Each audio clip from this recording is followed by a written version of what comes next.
vrai prince Thibaut. Chapitre 1. Le petit prince. The Little Prince. Dans le royaume, on n'avait jamais vu de plus beau bébé. C'était le fils du roi Charles et de la reine Sophie. On l'appela Thibaut car, disait le roi, Thibaut rime avec beau.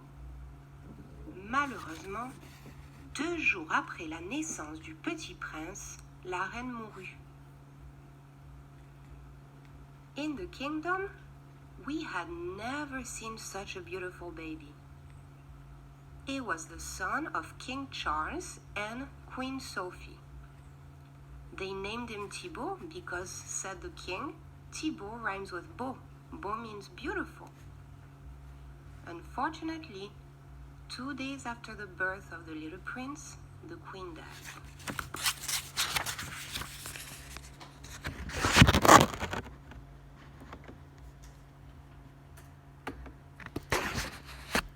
Le roi pleura. Il aimait beaucoup sa femme et pensait qu'il ne se remettrait jamais de son chagrin. Chaque objet dans le château la lui rappelait. Alors, pour oublier tout, il décida de partir à la guerre. Restait un problème. On n'emmène pas un bébé à la guerre. Le roi songea que la seule chose à faire qui soit sage et raisonnable était de confier le petit Thibaut à une nourrice. Justement, la femme de son valet venait aussi d'avoir un petit garçon qui s'appelait Guillaume. C'était vraiment une chance inespérée. The king cried aloud. He really loved his wife and thought that he would never get over the grief. Each object in the castle would remind him of her. So, to forget everything, he decided to go to war. But there was a problem. You cannot bring a baby to war. The king thought that the only thing to do that would be wise and reasonable was to give the little Thibaut to the care of a nanny. And it just happened that the wife of his lad had also had a baby boy, and his name was Guillaume. We couldn't have hoped for better.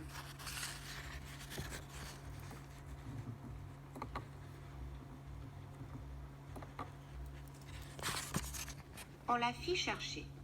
Elle arriva, son bébé sur le bras, et quand elle sut ce qu'il s'était passé, elle prit sur son autre bras le bébé du roi et jura de l'élever comme le sien et de l'aimer tout autant. Rassuré, le roi équipa son cheval, prit sa lance et son épée, et suivi de son valet, il s'en alla. Ce jour-là fut un triste jour. La neige se mit à tomber, recouvrit peu à peu la tombe de la reine, la campagne, les arbres, les toits, et effaça toute trace des pas des chevaux. They had her come over.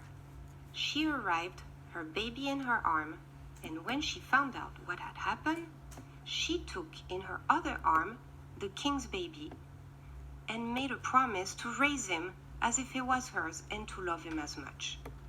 Reassured, the king got his horse ready, took his spear and his sword, and followed by his lad, he left. That day was a sad day.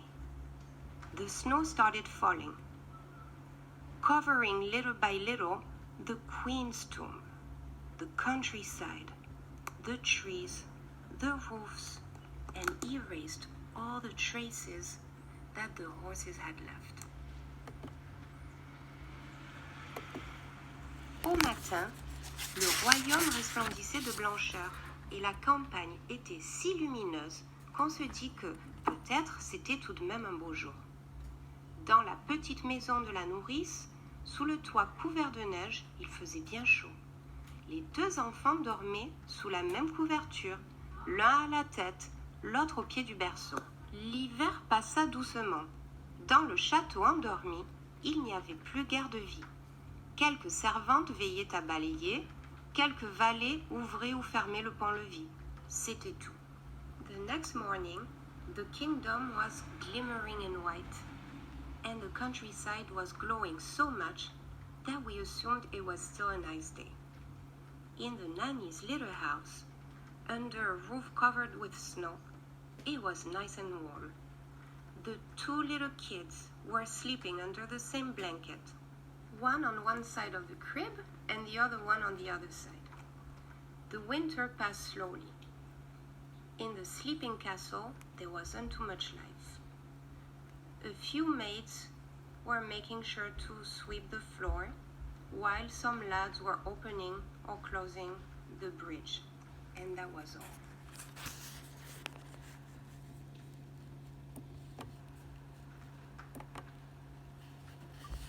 Mais dans la maison au toit de chaume, les bébés s'éveillaient au monde.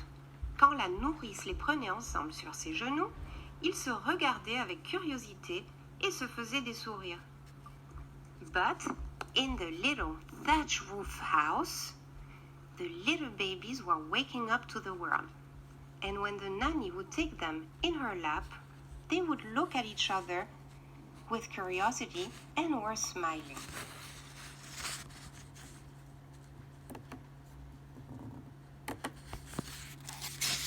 Quand ils étaient couchés et ne pouvaient se voir, ils allongeaient les jambes jusqu'à ce que la plante de leurs petits pieds nus se touche. Alors, ils agitaient les bras et riaient de plaisir. Au début du printemps, ils furent assez grands pour demeurer assis. La nourrice les calait chacun sur un oreiller et ils faisaient des signes de leurs mains potelées et maladroites. Ils se lançaient des mots que personne ne pouvait comprendre et criaient de joie. When they were laying down and could not see each other, they would stretch their legs so that the bottom of their little bare feet would touch. Then they would shake their arms and laugh with pleasure. At the beginning of the spring, they were big enough to sit upright.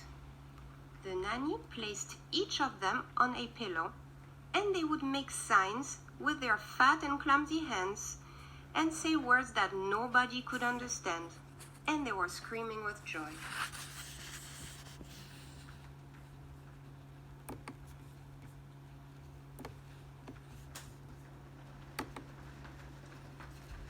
Thibaut faisait des bulles avec sa bouche et Guillaume répondait en plissant son nez. La nourrice s'amusait de les voir faire.